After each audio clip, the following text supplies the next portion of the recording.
Livro de Esther, capítulo 3, igreja. Eu vou ter que resumir para vocês, a história é bastante longa, então eu vou conduzindo vocês aqui na leitura. A gente vai ler no capítulo 3, do versículo 12 ao 14. Diz assim: no dia 13 do primeiro mês, chamaram os secretários do rei, e segundo tudo que Amã havia ordenado, se escreveu aos sátrapas do rei, aos governadores de todas as províncias e aos chefes do povo. A ordem devia ser endereçada a cada província no seu próprio modo de escrever e a cada povo na sua própria língua. Foi escrita em nome do rei Assuero e selada com o anel sinete do rei. As cartas foram enviadas por meio de mensageiros a todas as províncias do rei, com instruções para que num só dia, o dia 13 do 12º mês, que é o mês de Adar, todos os judeus, tanto os jovens como os velhos, as mulheres e as crianças, fossem destruídos, mortos e aniquilados, e que os seus bens fossem saqueados. Uma cópia da carta que determinava a proclamação da lei em todas as províncias foi enviada a todos os povos, para que se preparassem para aquele dia. Vai comigo no versículo 1 do capítulo 14, diz assim: quando Mordecai soube tudo o que havia passado, rasgou as suas roupas, se cobriu de pano de saco e de cinza, e saiu pela cidade clamando em alta voz e soltando gritos de amargura. Vai lá no versículo 4, eu estou resumindo, amém? Então as servas de Esther e os eunucos vieram e contaram a ela o que se passava. A rainha ficou muito aflita, mandou roupas para que Mordecai pudesse tirar a vestimenta de pano de saco e se vestisse, mas ele não aceitou.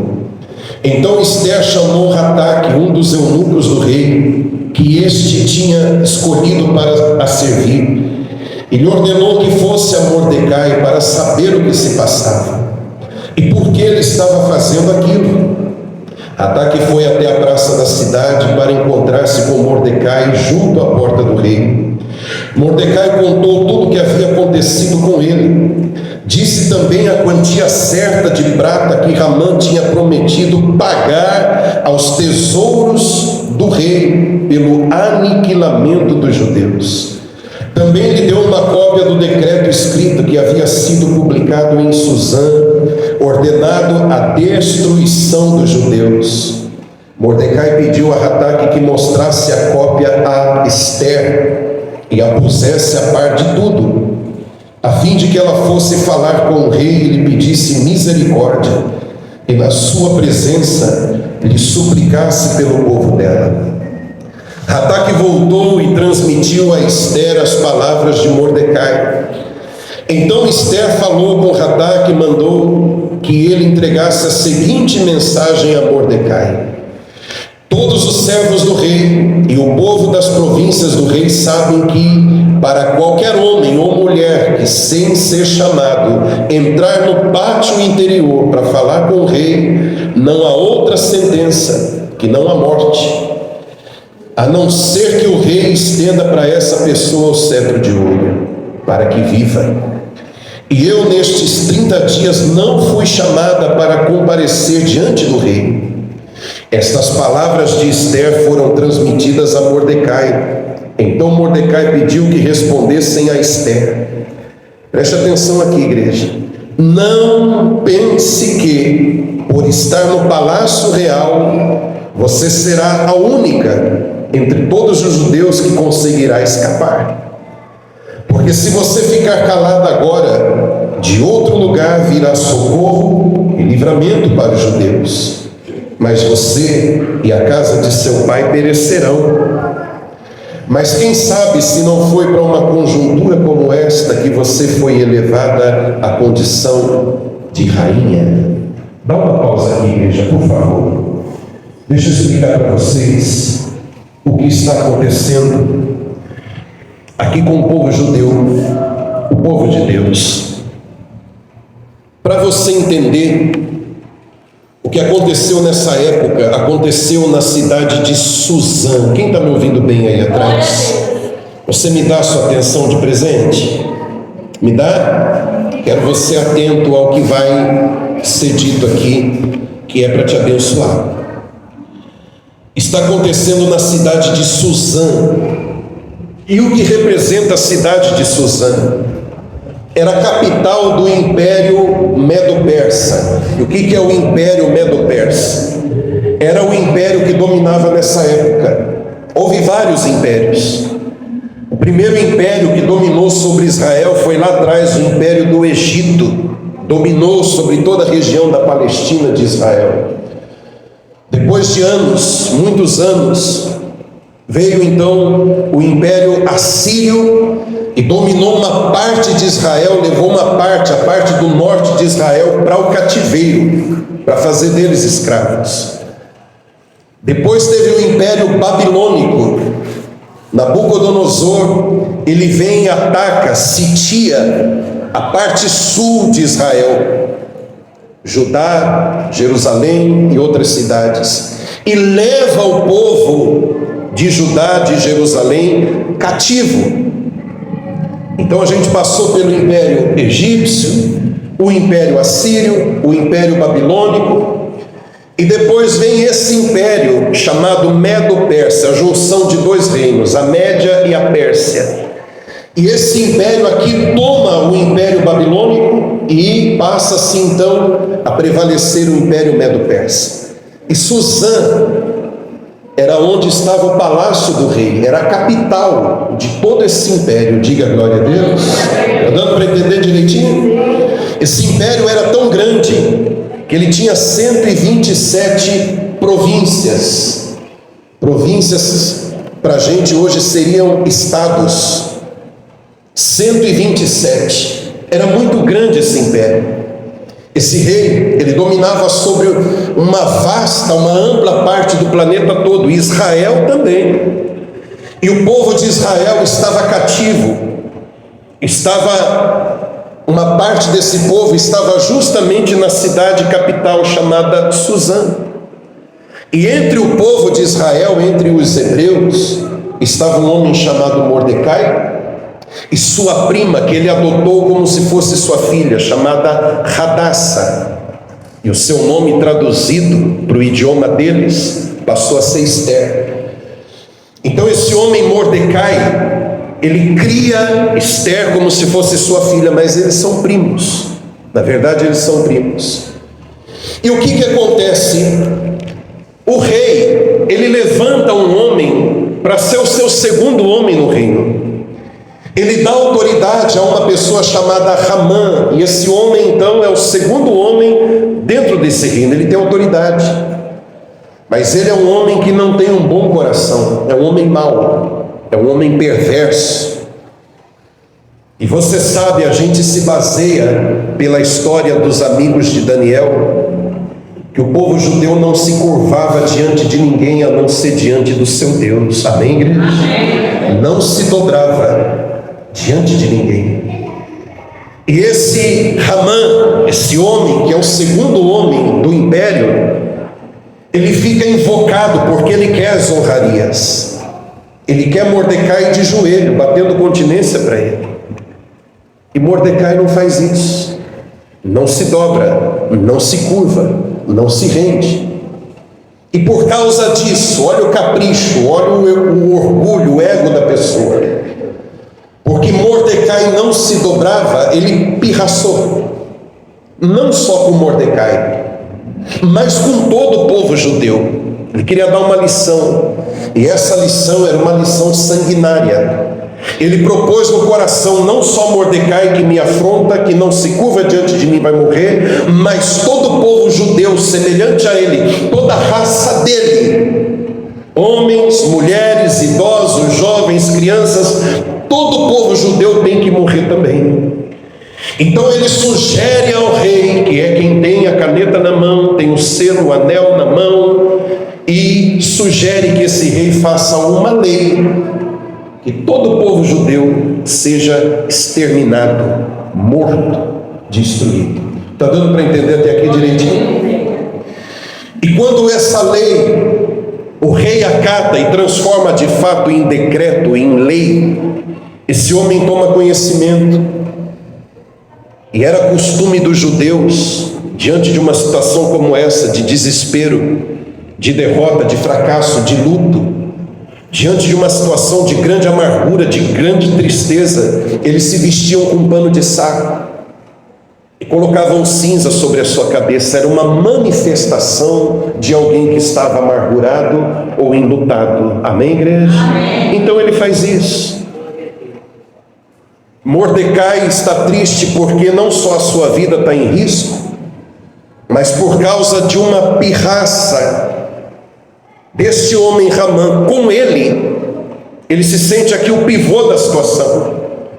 Por causa dessa rixa, dessa intriga comigo, todo o povo judeu em todo o império, não era só em Suzã não, onde tivesse um judeu dentro do império, tinha que ser exterminado. Por isso a gente leu aqui que haviam cópias de cartas endereçadas a todas as províncias, como quem diz: tem judeu aí na tua província? Tem que morrer. Tem judeu aí na tua província, governador? Tem que morrer. E assim foram distribuídas cartas para todas as províncias, ordenando o extermínio dos judeus. Então esse homem Mordecai, ele se vê em apuro, se vê aflito, se vê triste, se sentindo então o pivô de todo esse morticínio. A rainha, agora então rainha Esther, sua prima, é judia, semelhante a ele. Só que quis Deus, aprove a Deus que ela se tornasse rainha. E o rei nem tinha conhecimento de que ela era judia.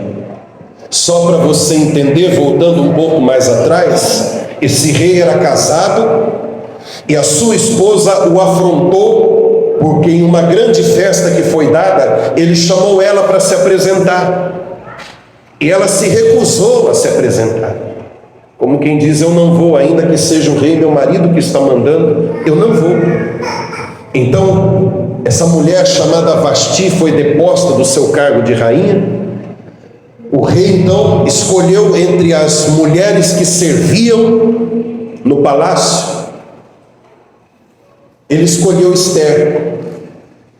Ele se encantou com a beleza dela. Entre 12 mulheres, ele se encantou com Esther e fez dela a sua esposa, a rainha do império. Diga glória a Deus. Está dando para entender até aqui? Você já vai entender onde eu quero chegar. E agora ela toma conhecimento de que o seu primo está nessa situação, vestido de pano de saco, com cinza sobre a cabeça, num estado de lamento, de luto, de amargura. E isso era proibido, o rei não aceitava isso. O rei não aceitava que alguém se comportasse dessa forma, se humilhasse dessa forma. Então a rainha Esther usa um mensageiro para mandar recado para o seu primo e trazer recado do seu primo. Então ela manda dizer para esse homem do recado, diz para ele o que é que está se passando, pergunta para ele o que está se passando, por que ele está agindo dessa forma, leva roupa para ele se vestir. O rei não pode ver ele desse jeito, isso não vai ser bom. Então leva roupa para Mordecai e pergunta o que está acontecendo. E Mordecai manda mensagem através do mensageiro para a rainha Esther, dizendo: Esther, está acontecendo muita coisa, minha filha. Foi dada a ordem, se tornou um decreto. Aquele ímpio Ramã sugeriu ao rei que exterminasse todos os judeus, e essa ordem foi dada a todo o império, em todas as províncias. Nós vamos ser mortos por causa da maldade de um homem. Então ele explica o porquê que ele está naquela situação, a razão do seu luto, a razão do seu estado de amargura, de aflição, de desespero. Amém, igreja? Então o mensageiro vai e fala para ela: é por isso, e por isso está se passando tal coisa, é por isso que o seu primo Mordecai está daquele jeito, vestido de pano de saco, com cinza sobre a cabeça. Então Mordecai pede que ele mande um outro recado. Ele diz o seguinte: avisa a Esther, rainha Esther, que ela interceda, que ela fale com o rei, busque a misericórdia do rei, para que tal coisa não suceda, para que tal coisa não aconteça, porque todos nós vamos perecer. O mensageiro leva a mensagem para Esther, e Esther manda outra mensagem para Mordecai dizendo: olha, não é assim que funciona. Nenhuma pessoa pode entrar na sala do trono, no pátio interior, para falar com o rei sem ser chamado. Até mesmo eu, sua esposa, se não for convidada, não posso entrar na presença dele. Quem fizer isso sem ser convidado é sentenciado à morte, a não ser que ele estenda o cetro e absolva essa pessoa. Amém, igreja? Amém.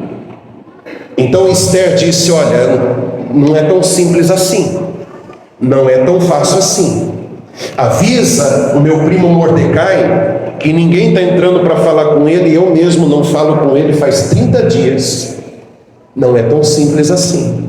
Aí o mensageiro vem e traz essas palavras para Mordecai, e Mordecai manda ele de volta com uma outra mensagem. É aqui que eu quero chegar. Qual é a mensagem que Mordecai traz finalmente para Esther? Lê comigo de novo no capítulo 4, lá no versículo 12. Diz assim: estas palavras de Esther foram transmitidas a Mordecai. Então Mordecai pediu que respondessem a Esther: não pense que por estar no palácio real você será a única entre todos os judeus que conseguirá escapar. Porque se você ficar calada agora, de outro lugar virá o socorro e o livramento para os judeus. Amém, igreja? Preste atenção, por favor. Essa é a última mensagem que ele dá. Ele avisa a Esther, como quem diz assim: Esther, pode não ser tão simples, pode não ser fácil para você, mas talvez você não esteja entendendo a gravidade da coisa. Ele diz: Esther, se você não agir, se você não intervir, se você não abrir a sua boca e fazer alguma coisa pelo seu povo, não pense que por você ser a esposa dele, por você ser a rainha do império, por você ser a mulher do palácio, você vai ser livre, porque você é judia também. O decreto é para você também. Amém, igreja? Amém. Ele intima a sua prima a fazer alguma coisa. Mas preste atenção no que esse homem diz também, igreja. Ele diz assim: olha, se você não fizer nada, Deus vai usar os seus meios. De alguma forma, de alguma maneira, o socorro vai chegar para a gente. Diga glória a Deus. Eu aprendo muito com essa lição, igreja. Isso aqui tem tudo a ver com os nossos dias. Isso aqui tem tudo a ver com o ano que vai começar. Esse homem Mordecai, que era tido como um estorvo, um homem odiado, um homem que não era bem quisto, um homem que se tornou o pivô de tudo isso. Esse homem, então, ele recorre ao palácio. Quando ele fala com a sua prima Esther, que é a rainha, ele está buscando acesso em alguém que tem influência. Diga-se de passagem, ela dormia com o rei na mesma cama. Amém, igreja? Então ele vai buscar ajuda em alguém que tem influência, que a sua palavra tem um peso, que aquele homem poderia sim ouvi-la. Mas apesar de tudo isso, a sua real esperança não está na sua prima, por ser ela rainha, por ser ela acessível ao rei. Porque ele diz a ela: Esther, Esther, se você não fizer nada, paciência, livramento a gente vai receber do mesmo jeito. Diga glória a Deus. Por que eu digo que na nossa vida não é diferente, nos nossos dias não é diferente? Às vezes a gente espera muita coisa dos palácios, igreja. Às vezes você espera muita coisa de Brasília. Às vezes você espera muita coisa do palácio do governador, do gabinete do prefeito, do gabinete de uma autoridade política. Às vezes você espera que algo aconteça na sociedade. Você espera que algo aconteça entre os homens investidos de autoridade, que algo seja feito para que a vida do brasileiro melhore, para que a vida de você, alagoano, palmeirense, seja lá você quem for, brasileiro, melhore. E os teus olhos estão postos nesses homens.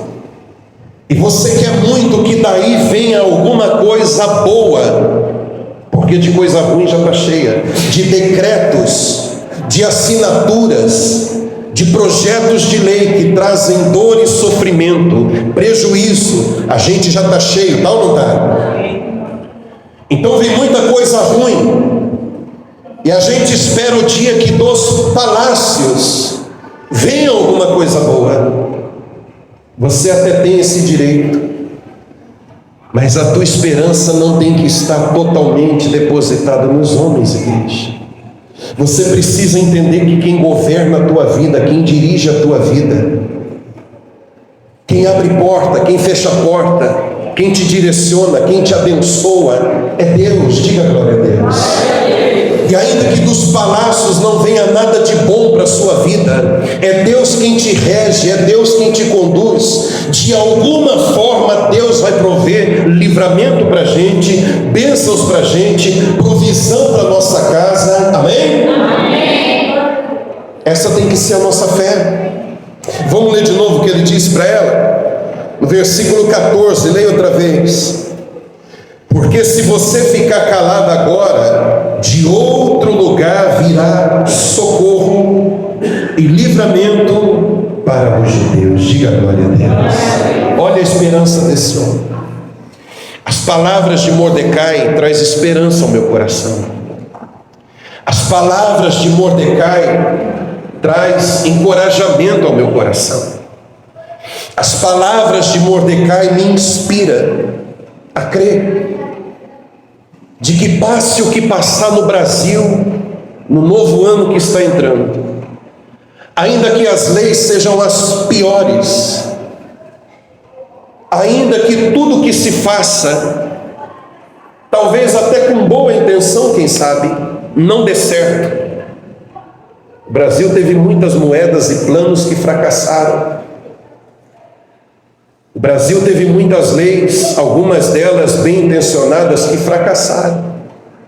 Então, ainda que dos palácios a gente não receba nada de bom, nenhum alívio, nenhuma boa notícia, ainda que a gente não receba das autoridades, das pessoas que têm influência, das pessoas que têm a caneta na mão, aquilo que nós esperávamos receber, não seremos desamparados, não seremos de maneira alguma abandonados por Deus. Diga glória a Deus.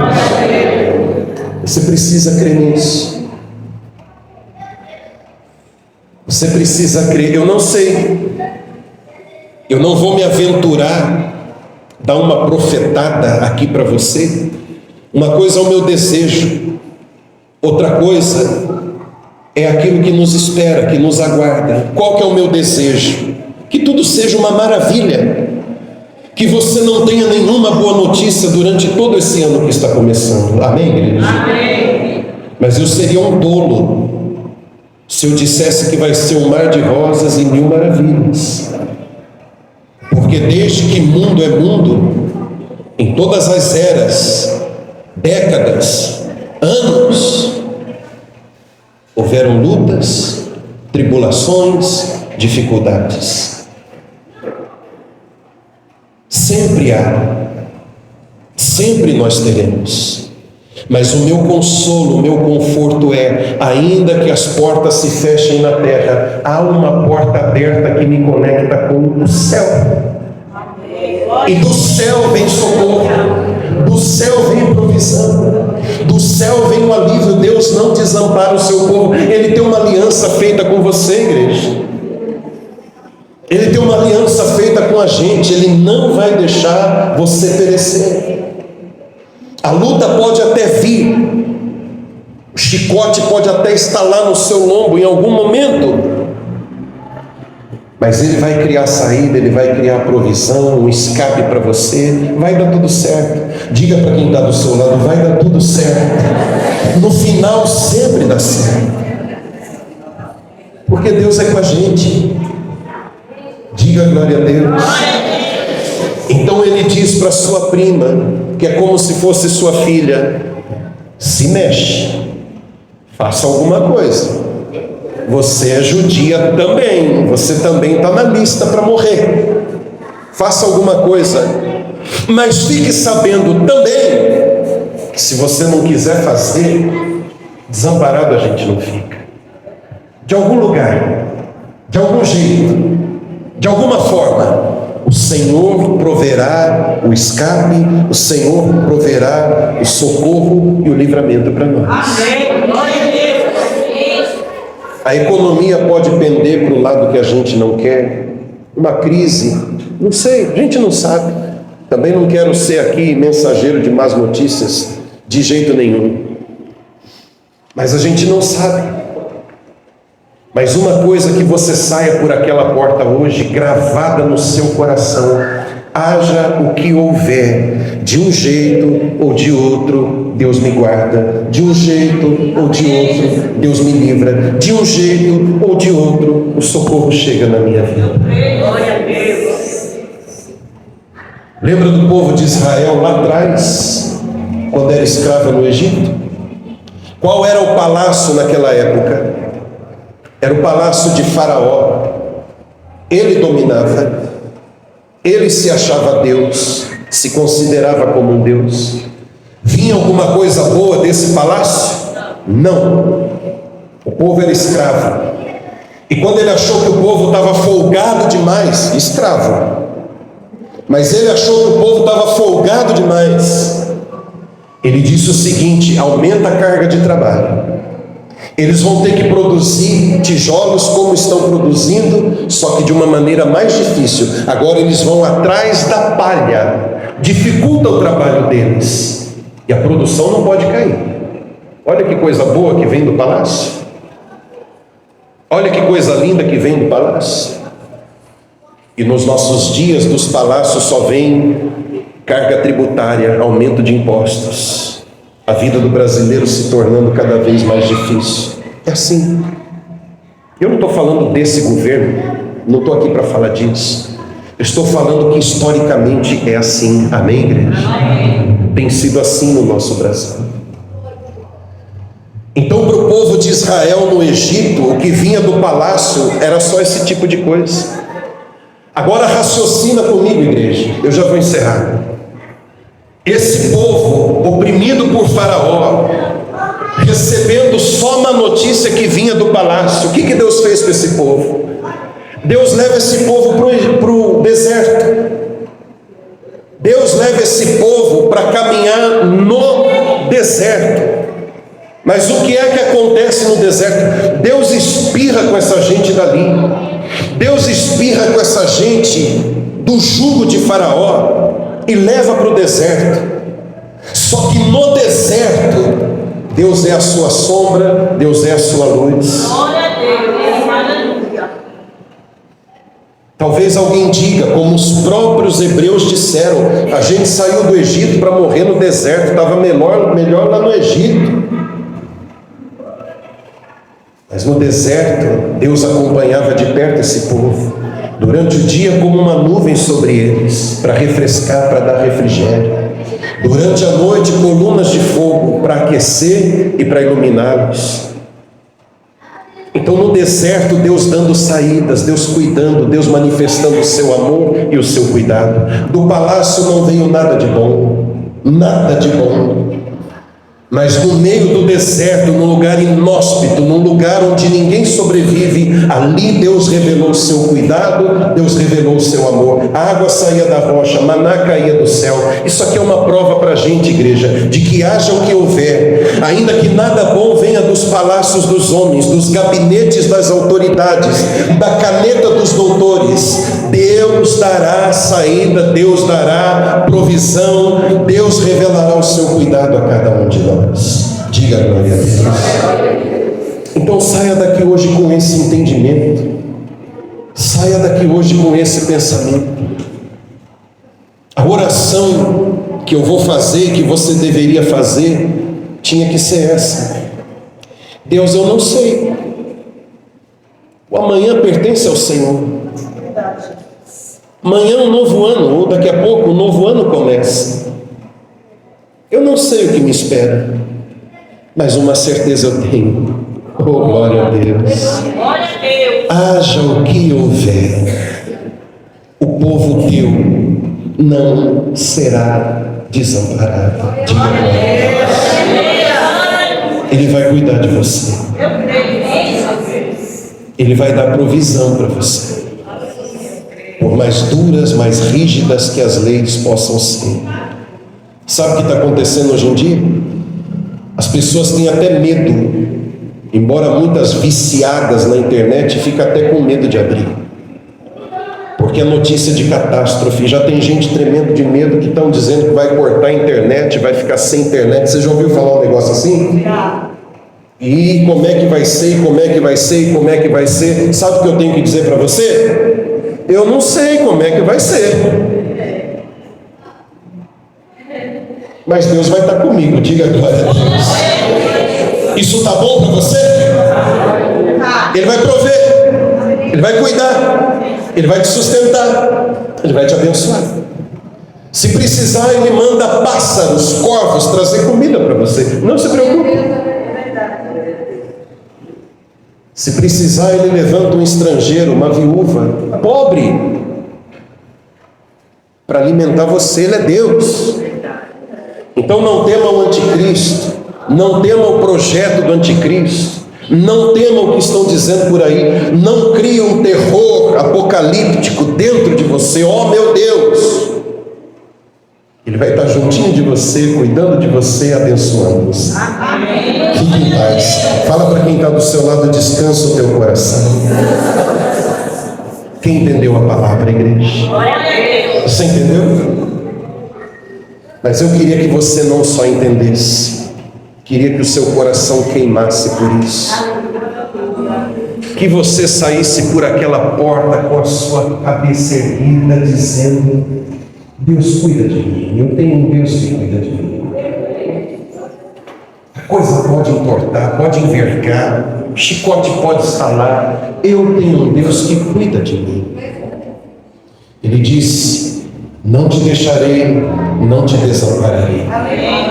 Ele disse: eu estou convosco até a consumação dos séculos. Ele disse: eu tenho uma aliança com o meu povo. Ele tem uma aliança com você. Creia nisso.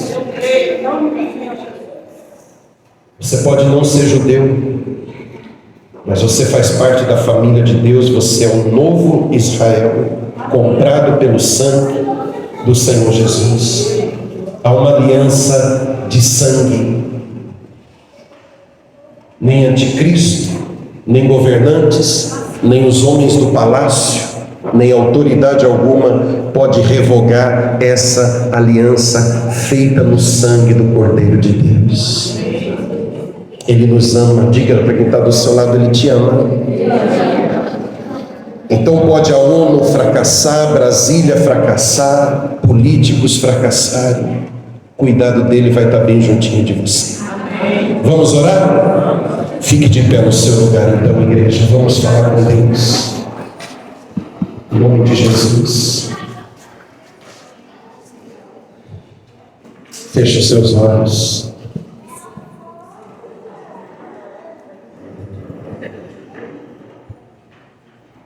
Feche Feche os seus olhos, igreja. Eu queria que você fizesse uma reflexão. Ouça bem o que o bispo vai dizer, com os olhos fechados. Eu digo sem medo de errar. A não ser que quem está me ouvindo seja uma criança bem novinha. Mas se você não é essa criancinha, você é um jovem, um homem, uma mulher, você passou por lutas nessa vida. Duras lutas, eu tenho certeza. Eu pergunto para você, ele te desamparou alguma vez? Não. E ele não vai te desamparar. Lembra por um momento dos piores momentos da sua vida. Por um momento só. Ele estava lá naquela hora. Ele proveu pessoas. Ele proveu recursos. Ele proveu mãos, ombros, gente, anjos. Ele estava lá. E Ele está aqui. E Ele estará contigo. Ele não vai desamparar você. Há uma promessa feita. Não tema o amanhã. Não tema as leis. Não tema o anticristo. Não tema as ameaças. Deus sempre cuidará do seu povo. Como disse aquele homem, se o socorro não vier do palácio, de outro lugar virá socorro e livramento. Aleluia. Se os homens que têm o dever não cumprem com o seu dever, não fique desesperado, não fique aborrecido. O Senhor está cuidando de tudo, provendo tudo. Tudo vai dar certo. Diga, tudo vai dar certo. Diga, meu Deus, cuida de mim. Tudo vai dar certo. Pai querido, fortaleça a fé no coração dessa pessoa. Não deixe ela duvidar. Não deixe ela temer os dias escuros. Não deixe ela temer as ameaças de ninguém, nem de patrão, nem de leis, nem de notícias. Não deixe o coração dela estremecer, Pai. Não deixe, mas que ela confie no Senhor de todo o seu coração, em nome do Senhor Jesus.